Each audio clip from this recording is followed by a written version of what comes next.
జాతీయవాద జర్నలిజానికి అసలైన వేదిక నేషనలిస్ట్ హబ్ ని సబ్స్క్రైబ్ చేసుకోండి.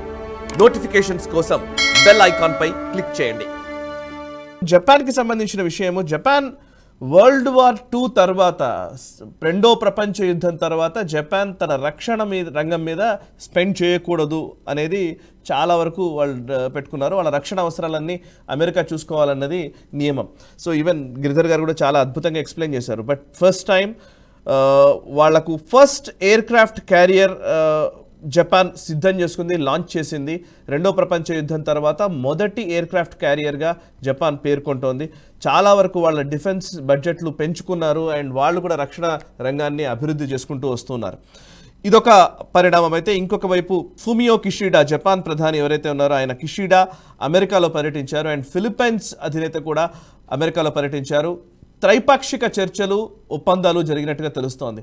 ఫిలిప్పైన్స్ అండ్ జపాన్ రెండు దేశాల అధినేతలు అమెరికాలో పర్యటించడం దేనికి సంకేతం? ఈ రెండు అంశాల గురించి మాట్లాడదాం.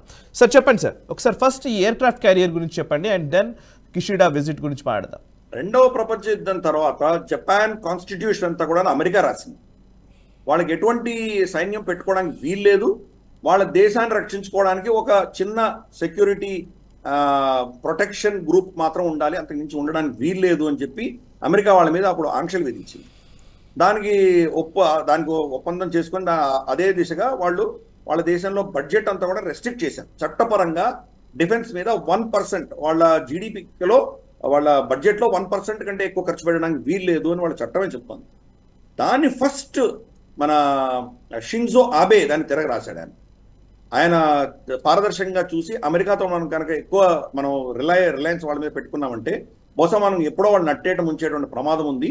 క్రమేపీ మన శక్తి మనం పెంచుకోవాలి అన్న దిశగా ఆయన దాన్ని 1%ని 2% తీసుకెళ్ళాడు. లిటరల్గా దాన్ని డబుల్ చేశాడు. ఆయన జపాన్లోనే విపరీతంగా ఆయనకు వ్యతిరేకత వచ్చి ఆయన మీద ఇన్ఫాక్ట్ ఆయన చంపడం కూడా బహుశా చాలా మంది ఏం చెప్తున్నారంటే దీన్ని జపాన్ని మళ్ళీ ఒక యుద్ధ భూమిగా తయారు చేసే ప్రయత్నం చేశాడు కాబట్టి ఆయన చంపారు అని కొంత వర్షన్స్ కూడా వింటున్నాం. సో అటువంటి పరిస్థితిలో షింజో ఆబే దాన్ని కంప్లీట్గా 1% నుంచి 2% తీసుకెళ్ళాలన్న ప్రయత్నం చేశారు. తర్వాత ఇప్పుడున్నటువంటి ఫుమియో కిషిడా వాళ్ళ ప్రధాని దాన్ని ఇంకా ముందుకు తీసుకువెళ్ళి దాన్ని ఇంకా పటిష్టం చేసేటువంటి ప్రయత్నం చేస్తున్నారు. ఈ పంథాలోనే వాళ్ళకు ఆల్రెడీ ఎగ్జిస్టింగ్ ఒక షిప్ ఉన్నది. దాంట్లో హెలికాప్టర్లు మాత్రమే దిగగలవు. హెలికాప్టర్లు దిగేటువంటి ఒక షిప్ని రీమాడిఫై చేసి దాన్ని ఎయిర్ క్రాఫ్ట్ క్యారియర్ కింద కన్వర్ట్ చేశారు.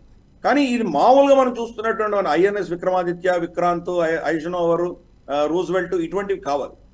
ఏంటంటే వర్టికల్ టేక్ ఆఫ్ చేసేటువంటి ఎయిర్ క్రాఫ్ట్స్ ఆగగలిగింది. దాని కింద మాడిఫై చేశారు. మనకు F-35 నేవల్ వర్షన్ ఉన్నది అమెరికన్ ఎయిర్ క్రాఫ్ట్. అదేంటంటే మామూలుగా రన్వేలో వెళ్ళి టేక్ ఆఫ్ అవ్వకుండా నిలబడినట్టు హెలికాప్టర్ రైజ్ అయినట్టు పైకి రైజ్ అవుతుంది. దాని థ్రస్ట్ చాలా పవర్ఫుల్గా ఉంటుంది కింద. ఆ థ్రస్ట్ తోటి పైకి వెళ్ళి తర్వాత ఎయిర్ క్రాఫ్ట్గా వెళ్తుంది, హెలికాప్టర్గా కాదు. సో అటువంటి టెక్నాలజీ ఉన్నటువంటి ఎయిర్ క్రాఫ్ట్స్ దించే దిశగా దాన్ని రీమోడిఫై చేశారు. కానీ ఇది ఏదైనా కానీ సెకండ్ వరల్డ్ వార్ తర్వాత ఫస్ట్ టైం ఎయిర్ క్రాఫ్ట్స్ దించగలిగినటువంటి ఒక ప్లాట్ఫామ్ గా తయారు చేసుకోగలిగారు వాళ్ళు. అంటే దాని అర్జెన్సీ అర్థమవుతుంది. వాళ్ళు చైనాని కౌంటర్ చేయాలంటే వాళ్ళకి అర్జెన్సీ అర్థమవుతుంది. Plus F-35 stealth air crafts అవన్నీ దాన్ని దించే దిశగా వాళ్ళు ప్రయత్నం చేస్తున్నారు. ఇది ఒక ఎత్తు అయితే అంటే వాళ్ళు మోడర్నైజేషన్ చేసుకుంటారు. క్రమేపీ వాళ్ళ శక్తి పెంచుకుంటున్నారు, కూటమిలు పెంచుకుంటున్నారు, క్వాడ్ లాంటివి ఇటువంటివన్నీ పెట్టుకుంటున్నారు. చాలా చేసుకుంటూ వాళ్ళు చైనాని కౌంటర్ చేయడానికి ప్రయత్నం చేస్తున్నారు. అంటే రమారమి 60 ఏళ్ళు వెనకబడి ఉంది జపాన్ వాళ్ళ డిఫెన్స్ ప్రిపేర్డ్నెస్లో. అమెరికా మీద భరోసా పెట్టుకుని ఇంతకాలం ఉన్నారు. ఇప్పుడు అమెరికాని నమ్మలేము అని వాళ్ళకి అర్థమవుతుండేసరికి చాలా త్వరితగతిన వాళ్ళ డిఫెన్స్ ఇన్వెస్ట్మెంట్స్ కావచ్చు, డిఫెన్స్ రీసెర్చ్ కావచ్చు, డిఫెన్స్ ప్రొడక్షన్ కావచ్చు, ఉన్న అసెట్స్ని మాడిఫై చేయడం కావచ్చు, ఇవన్నీ వాళ్ళు జపాన్ చేస్తుంది ప్రస్తుతానికి. ఇది ఒక ఎత్తు. ఇందాక రెండవ అంశం నువ్వు చెప్పింది ఏంటంటే ఫుమియో కిషిడాను తర్వాత బాంగ్ మార్కోస్ మన ఫిలిప్పైన్స్ ప్రెసిడెంట్ వీళ్ళిద్దరు కూడా అమెరికాలో పర్యటిస్తున్నారు. జో బైడెన్తో మాట్లాడారు. త్రైపాక్షిక చర్చలు కూడా జరిగాయి. దాంట్లో జో బైడెన్ ఇచ్చిన స్టేట్మెంట్ ఏంటంటే ఈ దేశాల పట్ల ఎటువంటి అటాక్స్ జరిగినా వాళ్ళ రక్షణ కలిగించే దిశగా అమెరికా ప్రభుత్వం ముందు ఉంటుంది అని చెప్పి మళ్ళీ అక్కడ కూడా ఐరన్ క్లాడ్ అని 2 సార్లు చెప్పాడు. మరి ఐరన్ క్లాడ్ అంటే ఏంటో నాకు తెలియదు. మరి ఐరన్ క్లాడ్ అందరికీ చెప్పాడు. ఆయన అందరినీ నట్టేట ముంచిపోయినటువంటి చరిత్ర అమెరికాకు ఉన్నది. రెండవ ప్రపంచ యుద్ధం తర్వాత ఇంతవరకు ఒక్క యుద్ధం కూడా అమెరికా గెలవలేదు. వాళ్ళు అన్ని యుద్ధాలు స్టార్ట్ చేశారు కానీ ఏ యుద్ధంలో గెలవదు. కాబట్టి వాళ్ళని నమ్మేటువంటి పరిస్థితి లేదు ఈరోజు.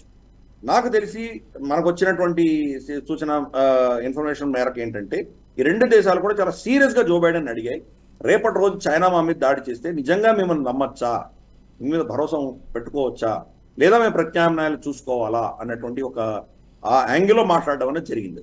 ఎందుకంటే అక్కడ అమెరికా యొక్క బలం తగ్గుతుండే కొద్దీ వాళ్ళు రిస్క్ తీసుకోవట్లేదు, వాళ్ళ దేశంలో కూడా ఒక విధమైన నెగటివిటీ వచ్చేసింది, మనకు అవసరం లేనటువంటి యుద్ధాలు ఈ ప్రభుత్వం ఎందుకు చేస్తోంది అని వాళ్ళు ప్రశ్నించడం మొదలుపెట్టారు.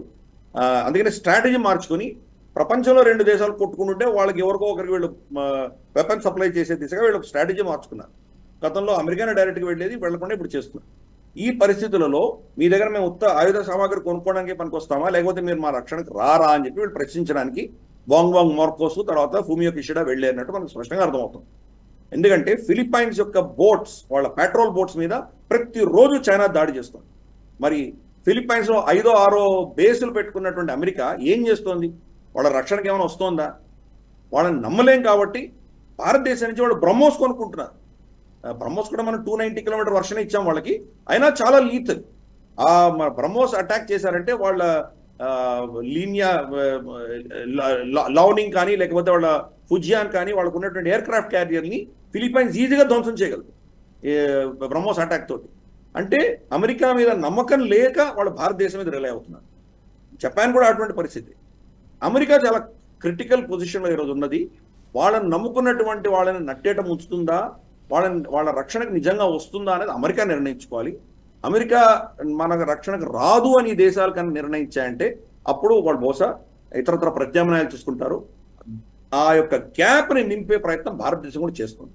అన్ఫార్చునేట్లీ మన నెహ్రూవియన్ సిస్టమ్ నుంచి మనకు ఉన్నటువంటి భావజాలం ఏంటంటే ఇతరత్ర థియేటర్స్ మనం ఇన్వాల్వ్ అవ్వము అన్నటువంటి ఒక భావజాలం ఉంది. కాబట్టి బహుశా మోదీ 3rd వర్షన్లో దాన్ని కూడా మనం తిరగరాయవలసిన ఆవశ్యకత మనకు రావచ్చు. రేపటి రోజు ఫిలిప్పైన్స్కి చైనాకి యుద్ధం వస్తే కనుక మనం తటస్థంగా ఉండడానికి వీల్లేదు, ఏదో ఒక పక్షాన నిలబడవలసిన ఆవశ్యకత మనకు రావచ్చు. అందుకని విజిట్ వాంగ్ మార్కోస్ కానీ తర్వాత ఫూమియో కిషిడా కానీ వీళ్ళు అక్కడికి వెళ్ళినటువంటి విజిట్ ఏదైతే ఉన్నదో ఆ దృష్ట్యా చాలా కీలకమైంది. అమెరికా వాళ్ళకి ఎటువంటి అష్యూరెన్స్ ఇస్తుందో చూద్దాము. రాబోయే కొన్ని వారాల్లో కొన్ని నెలల్లో మనకు అర్థమైపోతుంది. అమెరికా మీద వాళ్ళకి భరోసా పోయిందంటే కనుక మన మీద వాళ్ళ మైత్రి పెరుగుతుంది, మనం స్పష్టంగా చూడబోతున్నాం. జాతీయవాద జర్నలిజానికి అసలైన వేదిక నేషనలిస్ట్ హబ్ ని సబ్స్క్రైబ్ చేసుకోండి. నోటిఫికేషన్స్ కోసం బెల్ ఐకాన్ పై క్లిక్ చేయండి.